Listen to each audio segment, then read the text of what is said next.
Today, I'll be looking at a client story of a couple who were 61 with $3 million and figuring out how to minimize their RRSP taxes throughout retirement.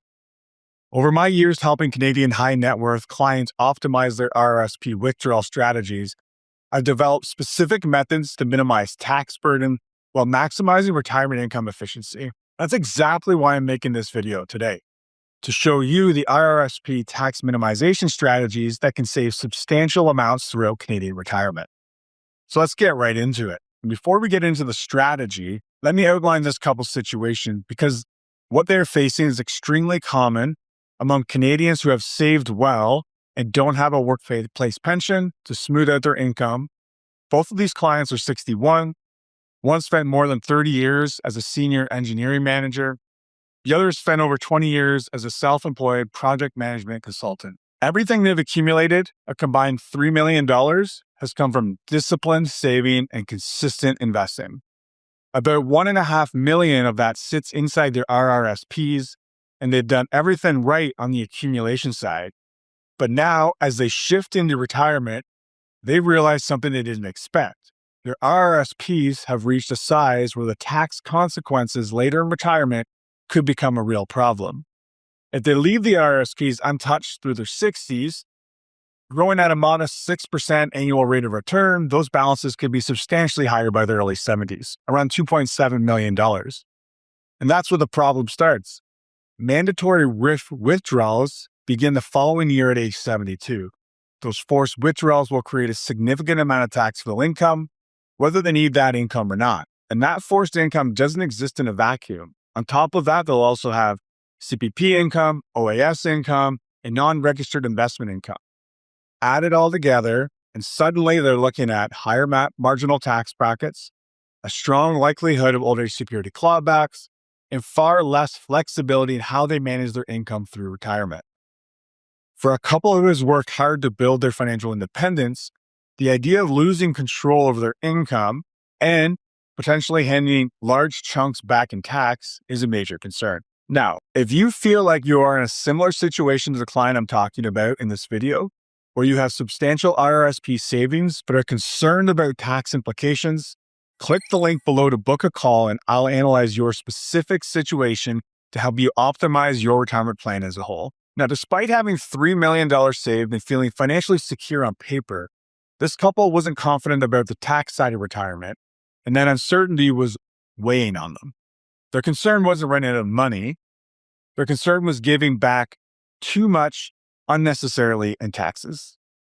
They could see the writing on the wall. If they didn't start planning RRSP withdrawals intentionally in the early to mid-60s, those RRSPs would keep compounding, and by their early 70s, the government would force income out at levels far higher than their actual spending needs. And once those forced RRSP withdrawals begin, the options narrow quickly. At that stage, they can't slow the withdrawals, they can't reduce the RRSP minimums, they can't defer the income.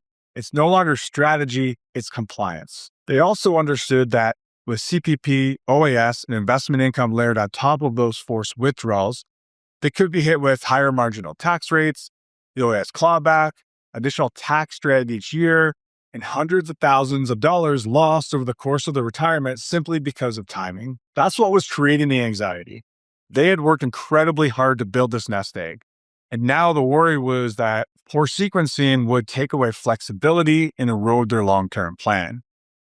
Now that you've seen how this was truly impacting this client, this next piece is extremely important because I'm going to break down how to minimize their RRSP taxes and how you can implement this advice in your situation. So once this couple understood the potential long-term tax implications, the next step was to walk them through the key questions that determine the right RRSP withdrawal strategy. These are the questions I walk every client through because the answers shape the entire plan. Here's how I explained it to them and how I explain it to anyone in this situation. So first, what RRSP withdrawal strategy minimizes taxes during the bridge years before CPP and OAS begin? Your 60s are where you have the most control over your taxable income. If you barely touch your RRSPs during these years, those balances keep compounding and create a massive mandatory RRSP withdrawal later. We want to use these low-income years intentionally to smooth income across retirement, not delay everything and get hit with a tax spike at 71 and beyond. Number two, How should TFSA and non-registered withdrawals coordinate with the RSP timing? This is where sequencing makes a huge impact. If you draw from the wrong account the wrong time, you either underuse your low tax brackets or push yourself into higher ones later. TFSAs and non-registered accounts aren't there to top up the difference. They're tools we use strategically to create room for efficient RRSP withdrawals. Number 3, what income management strategy helps maintain old age security? Well, without a coordinated plan, OAS clawback becomes almost unavoidable when RIF minimums begin. The idea isn't just to avoid the clawback, it's to structure income in a way that preserves flexibility and avoids unnecessary losses over time. How does the RSP to RIF conversion timing affect long-term taxes? Most Canadians assume you convert at 71 and that's the end of the story. But partial conversions earlier at the right times can reduce future mandatory withdrawals, lower tax rates, and improve estate outcomes. The goal isn't to convert it early, it's to convert it intentionally. Number 5, and most importantly, what are your retirement goals? Income, lifestyle, legacy. This is the ultimate scorecard. Any tax strategy we build needs to support the life you want to live. How much after-tax income do you need each year? How do you want to spend your time in retirement? What legacy, if any, do you want to leave to children or charities? What personal goals matter the most along the way? Tax optimization only matters if it supports the outcomes you care about. Your goals drive the strategy and not the other way around. So once we've clarified the key questions, the next step is to walk this couple through the same process we use with all of our clients. And that process always begins in one place, your goals. So we start with the goals because everything else flows from there. And this isn't just how much income do you want? We help you figure out what you actually spend today, what your lifestyle might look like in retirement, what trips, hobbies, or commitments matter to you, whether you want to leave a legacy, how much flexibility and security you want to build into the plan. Most people think they know their numbers, but once we explore it together, the real picture becomes clearer. And that clarity becomes the foundation of the entire retirement income strategy. Next, we run the baseline. What happens if you do nothing? This is where we simply project the current plan forward. In this couple's case, the baseline showed they were on track to meet their retirement income goals, but the plan was not optimized. Their RSPs would grow large enough to force significant taxable withdrawals later. Those withdrawals would impact flexibility and lead to inefficient tax outcomes. And the legacy they wanted for their 3 children would fall short. So the message was, you're in a good position. You've worked hard, you've sacrificed, and it really does show. But the plan is not optimized, and you're missing some opportunities that could significantly improve both your retirement and your legacy goals. So next, we identify the levers that create the highest value.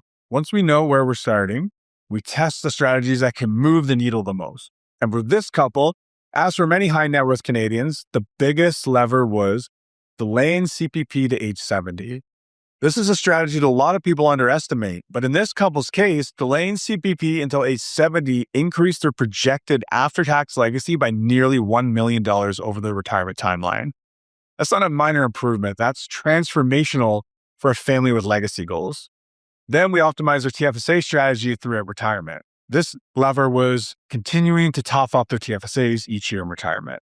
And this did 3 things for them. It reduced their taxable income, created a fully tax-free bucket for flexible spending, and built a very efficient asset to leave to their children. For this couple, the difference between topping up TFSAs and not topping them up was substantial. Their after-tax estate increased by roughly $433,000. And 5th, we evaluate OAS timing based on their goals. For this couple, delaying OAS while drawing income from other sources helped them reduce future clawback risk, stabilize their long-term tax position, and strengthen their ability to meet their legacy goal. But we also explain that for many people, delaying OAS doesn't make a dramatic difference.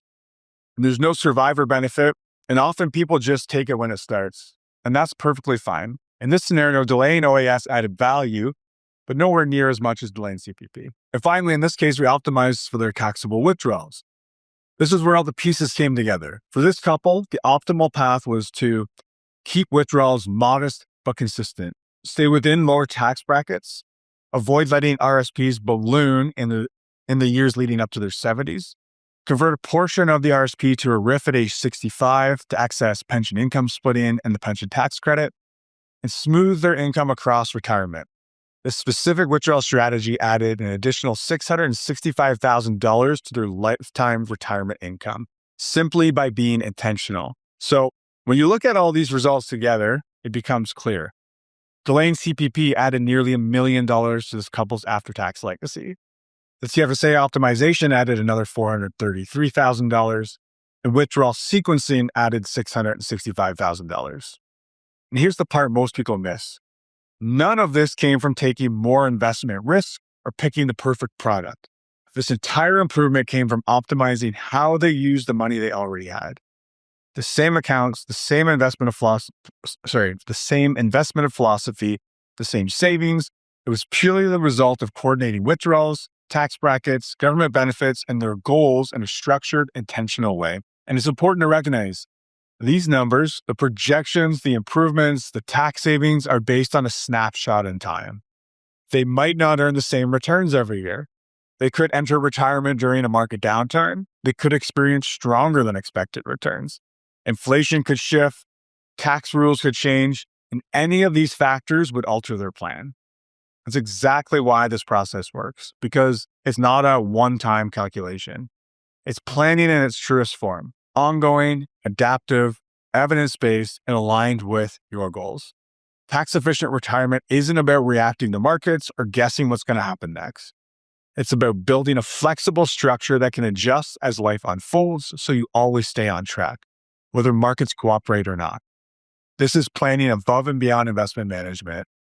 This is the strategy that helps retirees keep more of what they've earned and fully enjoy the lifestyle they worked so hard to build. Now that you've seen how to minimize RRSP taxes for someone with $3 million at age 61, you can better understand how strategic withdrawal timing and income coordination can save hundreds of thousands in lifetime taxes for Canadian retirees.